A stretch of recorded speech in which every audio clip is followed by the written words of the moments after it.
ఈ చౌక మీద గుడ్డి నాది, నూతి పక్కన వాడు నాదే. తమ్ముడు అనుకోని చూడరా అని అనుకోని చూడరా నేను.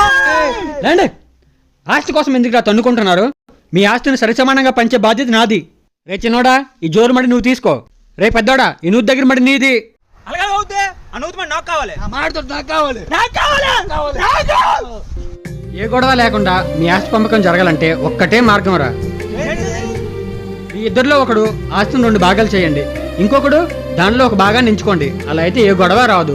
అయితే నేను 2 భాగాలు చేస్తా. అప్పుడు నాకు నచ్చిన తోటలు వేసుకోవచ్చు. నేను ఎంచుకుంటాను. మామిడి తోట, నూతుమడి, సవకమడి ఒక ఆట, మిగతావన్నీ 2వ ఆట. అయితే ఆ మొదటి వాడు నాకే కావాలి. మంచి ఆటలు ఆడికి నేనే కావాలి. మరి వాటాలు వేసింది నువ్వే కదా. మరి ఇప్పుడు ఎలాగా? వాటాలు సరిసమానం చెయ్యి, అప్పుడు పెద్దోడు ఏది ఎంచుకున్నా ఇద్దరికి సమన్యాయం జరుగుతుంది. ఆలోచన చాలా బాగుంది. ఇలాగైతే ఆస్తి పంపకలు ఎవరు తన్నుకునే అవసరం లేదు.